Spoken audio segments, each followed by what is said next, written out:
Okay, let's talk about unlawful presence waiver. Okay, the provisional unlawful presence waiver. That's when you use the form I-601A. And I'm gonna go over the instructions so that you know if you qualify or not.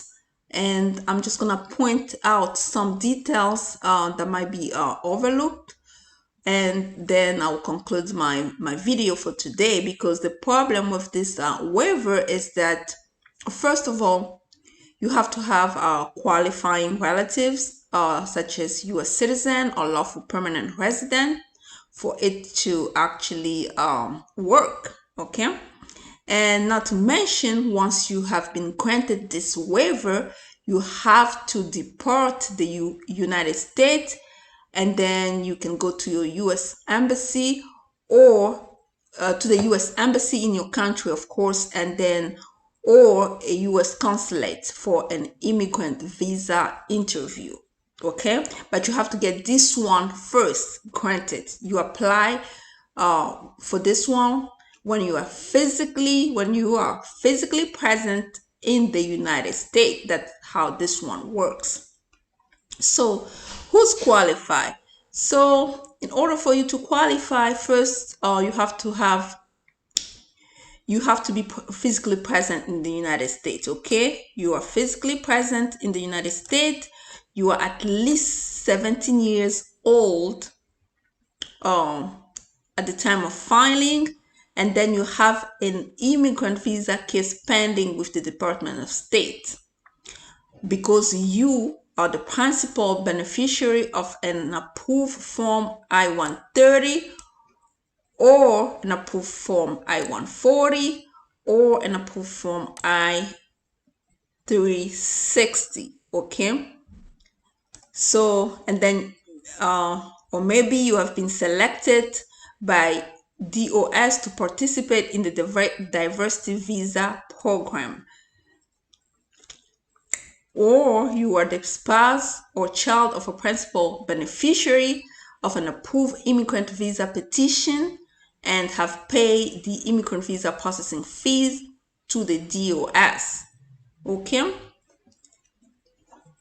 so basically this form is for people who have accrued unlawful presence in the United States, and then they're trying to adjust their status, but they find themselves inadmissible. Remember, in order for you to adjust the status, you have to be able to find yourself admissible.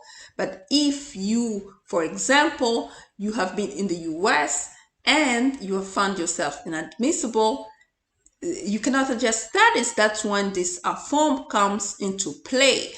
Let me give you a specific example. For example, you came with a visitor visa, okay? And then your visa expired. And sometimes people really get this one confused. Let me clarify. If you have a 2 years B1 visa or B2 visa, it does not mean that you are going to stay here for the full 2 years. It's only mean that you can actually get out after 6 months and come back. So you spend 6 months and then you get out, and then you can come back, because it's a multiple entries visa. And the time you spend more than 6 months without getting out, you have already violated the terms of that visa that they gave you. So that's how people get confused. They're like, oh, I had my visa valid, and how come they said that I am not admissible? The reason that you are not admissible is because you have violated the terms of your visa. So basically, you are not lawful in the US. You are really your presence was unlawful. That's why they are telling you that you are not admissible. So that's how it works. So if they give you a visa, you have to respect the terms of the visa. If you don't respect it, you violate the terms of the visa. That's when you find yourself unlawful. And when you try to adjust the status, it gets denied, even though you have a I-130 form approved. So now you find yourself with a question, what can I do? The reason they created this form after the form 601, they created this one. Of course, I-601, they created this one, I-601A, to really temporarily waive that unlawful presence. But the way it works, you have to get out and go consular processing in order for that to work. Once it gets approved, then you go out for consular processing. So who's that person who actually has been here for actually unlawfully for for them to be deemed inadmissible? So if you have more than 100 days but less than 1 year during a single stay, or 1 year or more during a single stay. Okay, so you are actually inadmissible, and you can use this form to waive that unlawful presence and get out of the US. Once the form get approved, get out of the US and adjust your status through consular processing. So basically, ask for the visa at your at the U.S. embassy in your country, or in any I guess neighboring country. Okay, but you have to be out of the U.S. for this form to work. So, and then they say you are not eligible for this provisional unlawful presence waiver, and USCIS will deny your application if any of the following apply to you.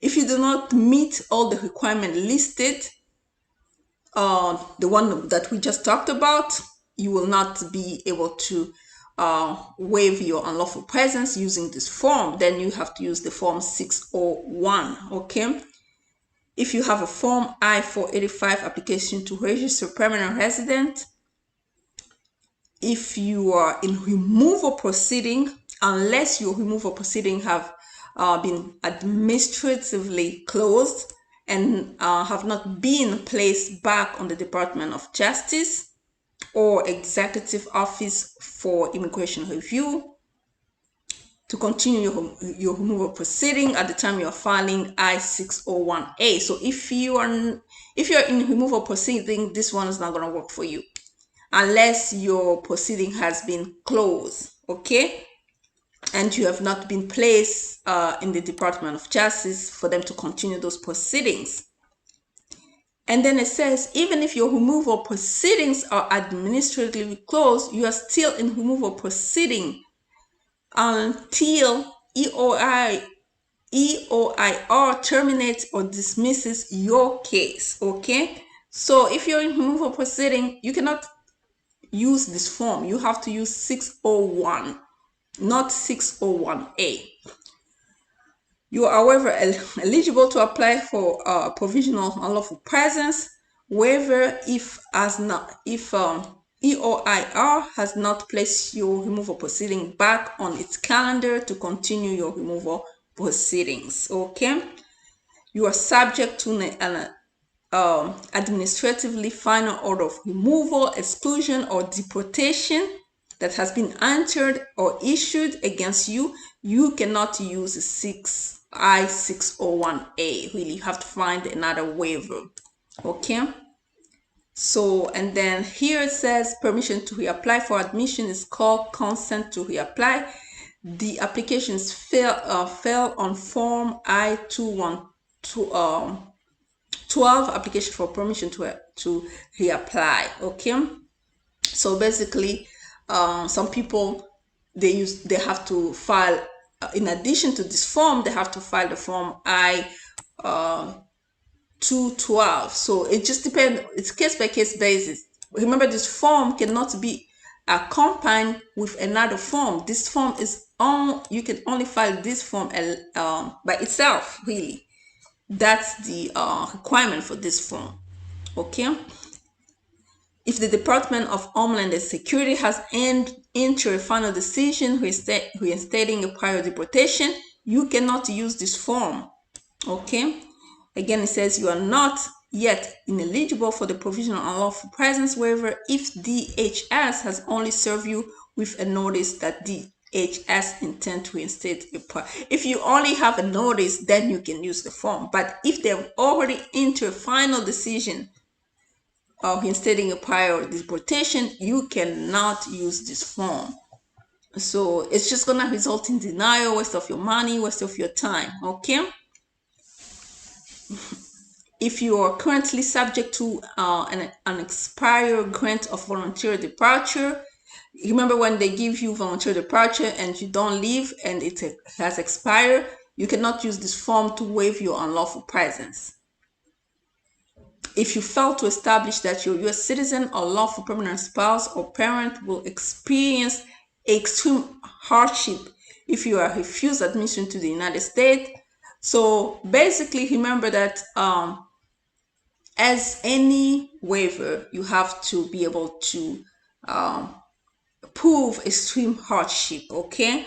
And if you fail to establish extreme hardship, then this form is going to be denied. So you have to have qualifying relatives in order for this form to work as well. So pretty much the same requirement as I-601, okay? So now the question is, can I file this form with other form? They said clearly this I-601A is a standalone application. You cannot really file it with anything else. If you submit this form with anything else, your application will be rejected and returned to you with your filing fee and your biometric service fee. So basically, you cannot file this form with another form. This form is, the purpose of this form is for you to have your unlawful presence waived so that you can adjust your status. But once this form is approved, remember that you have to get out and do it through consular processing. So meaning at the U.S. Embassy in your country, or at the consulate in your country, or any neighboring country, but not in the U.S. So that's what it is.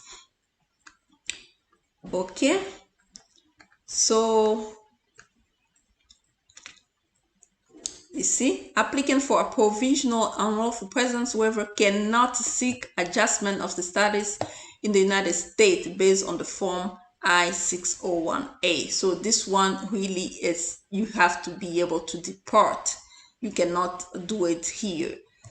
You do it here, but once you get approved, you have to be outside in order to be able to adjust your status. Okay. So basically now it says, what should I do after I file the form IA?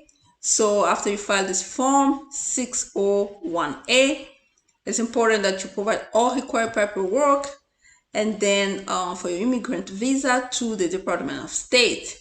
The NVC, the National Visa Center, cannot schedule your immigrant visa interview until it receives all your immigrant visa paperwork. That's what you have to do after you file.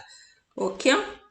And then what should I do once USCIS approve my provisional? Once they approve it, really you get out to do consular processing. So the same thing I said, it says depart the United States to attend your immigrant visa interview. You must depart. You really have to leave to attend your immigrant interview for the provisional unlawful presence waiver to become fully effective. Okay, if you fail to do this, your provisional unlawful presence waiver will not take effect, and the approval may no longer be valid. That's exactly what you have to do. Really get out. So how long it is valid for? It says that unlawful presence waiver takes effect once you depart. Once the waiver takes effect, it's valid indefinitely for the period of unlawful presence that was waived. So basically, once you leave, it is valid for that period of time that it was waived.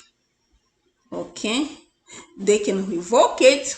Remember, if you enter or attempt to enter the United States without inspection or admission or parole, because some people, once they get it approved, they get out and they're so in a rush to come back that they don't want to wait for the interview. Remember, with the interview and the embassies being closed, reopening on case-by-case basis, post by post basis and priorities. Some people get so frustrated and then trying to re-enter.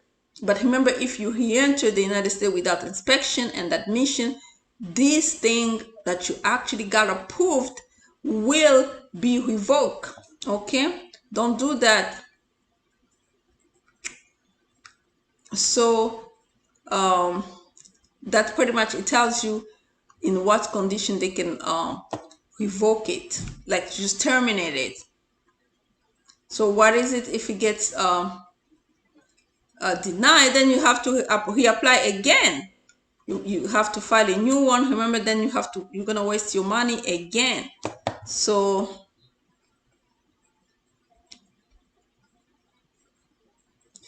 how does a pending or approved provisional unlawful presence waiver affect my immigration status? So it does not provide benefit, does not provide lawful status, does not stop the accrual of unlawful presence, or provide protection. It does not do that. It just gives you the opportunity, once approved, for you to go out and cancel processing so that you can process your visa. Okay, so and those are general instruction how to fill it out. And then I wanted to show the fees. How about the fees? I think the fees are right here. Hold on just a second. Because remember, everything you have to have fees. I'll see the fee.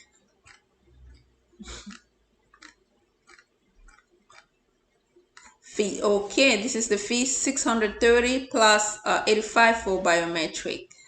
But if you're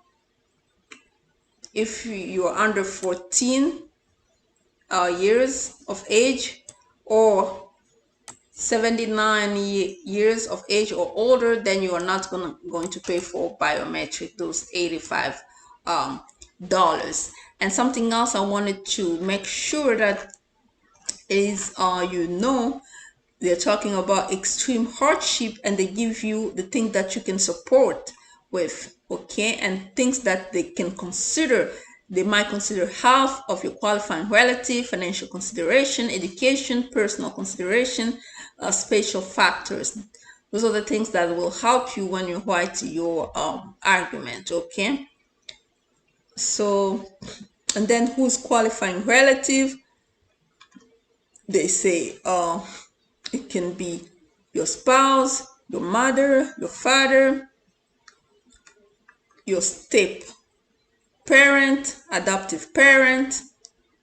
So those are qualifying relative that has either citizenship or lawful permanent status. Okay, so that was it for today. Really, this is really for a provisional unlawful presence waiver for people who have been in the US.